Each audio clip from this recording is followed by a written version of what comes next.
welcome back once again to After the Credits Fast Forward Edition. So this is a movie I wanted to see a long time ago. Fortunately, it was only a limited release in theaters. It is now out on DVD, but that's not where I saw it. So I'm going to count it as something I saw in theaters, even though I didn't see it in theater either. I'm not going to say where I saw it. That's a mystery. I do want to start doing a DVD retrospective of when I do see stuff on DVD as opposed to in the theaters and kind of have that be its own thing. Mostly my hold up on that is, one, all my DVDs are still in storage, except for the handful I brought with me. And two, I haven't come up with a name for the series yet. And I don't want to just call it DVD reviews, although that's probably where I'll start it at some point when I do it. Just like I started this one as movie reviews and then finally transitioned into After the Credits. I'll probably just start it as DVD reviews, and once I come up with a better name, it'll change just like this did. But in the meantime, let's get back to the story at hand. So this is a movie that came out 3 months ago, around April 1st, I believe. But like I said, it wasn't a limited release, so it was really hard to catch it when it was out. Did finally get around to seeing it, and that is Everybody Wants Some. Everybody Wants Some is a period piece based in the 80s about kids going into college on sports scholarships, kind of along the vein of Animal House or Revenge of the Nerds type of thing, although everything in this movie takes place in the week leading up to classes starting.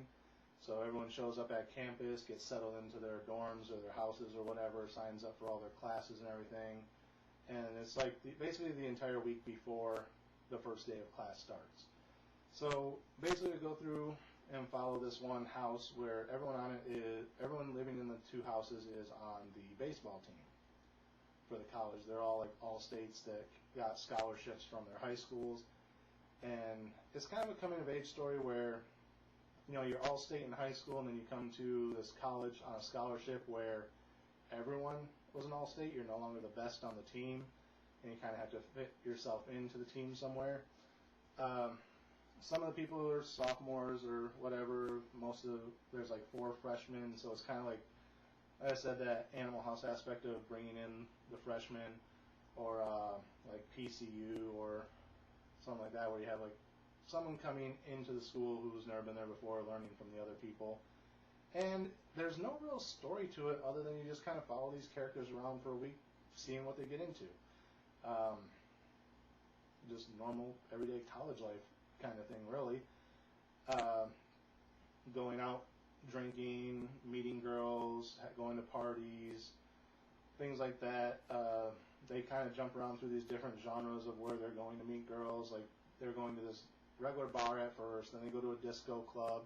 They get kicked out of the disco club, so they go to the country bar, and then they meet up with another guy who they knew in high school, and he goes, "Oh, I'm kind of doing this punk thing now. There's a concert if you guys want to come." So they go to a punk concert, and then they have like this little back and forth about who are we? You know, we're kind of changing our wardrobe, but we don't really fit in anywhere. So it's just kind of like a finding who you are type of thing, but there's no real set story to it, so I don't really know how much to go into other than that. You know, there's the basic love story where the main character likes this certain girl. He sees some other girls leading up to meeting this one girl, but once he meets her, he really likes her, and they kind of become an item by the end. You know, and it just kind of plays off those old type of movies.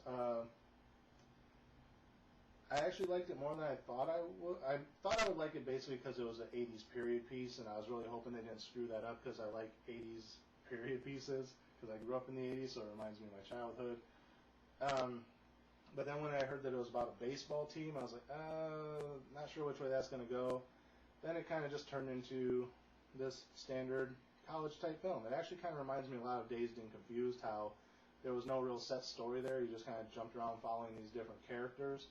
It is a Richard Linklater film, so if you've ever seen Slacker, how he kind of you're following one character and then you just kind of shift off as they pass by another character and start following that character around, and then they all kind of converge back at the end.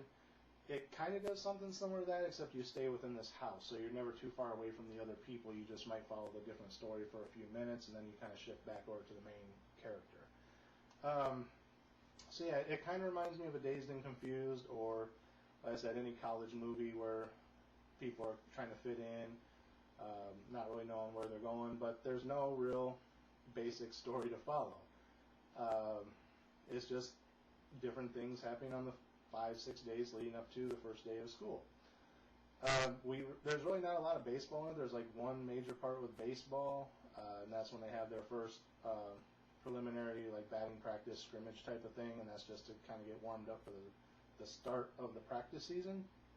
But other than that, there's like hardly any baseball in it at all. So yeah, did I like the film? Yes, I did. Would I recommend it? If you're like me and you like 80s period piece type of things, or things from the 80s like Revenge of the Nerds or things like that, you'll probably enjoy it. If you're going into it expecting a strong story, there's not one, but it's still fun just kind of watching everything play out. Yeah, so I would recommend it if you like those type of things. If not, maybe not. Maybe it's not your cup of tea. What would I give it as far as a star rating? I'm going to give it a 3.5. Overall, as much as I enjoyed it, it is still just kind of a basic middle-of-the-road movie. But there was no real story structure, but it was easy to follow, even though there was nothing really going on. And I kind of enjoyed that aspect of it, because it's kind of like just living your day-to-day life. Like, right now you're just kind of sitting here watching me, and then in a minute you'll be over talking to somebody else, and then you might be on the phone with somebody, you know, so you kind of jump around through different moments in your life, and that's kind of what this movie does. It doesn't need a story. Your life doesn't really have a story. We're not playing out to a certain goal of you watching me. You're just watching me. And that's basically what this movie is about, is you're just watching people do things. So for that aspect, because I was able to enjoy a non-story like that, it gets a little bit above the middle of the road for me, and that's why I'm giving it a 3.5 instead of a 3.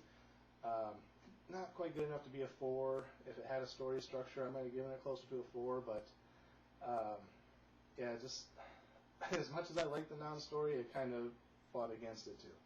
Okay, so this is getting over 7 minutes. I was trying to keep the fast forwards under 5, so I'm going to wrap this up now. That is the end of this review. As always, thank you guys for watching. Remember, like, comment, rate, subscribe, share the video. Links are in the description and up here in the corner. And until next time, we will see you after the credits.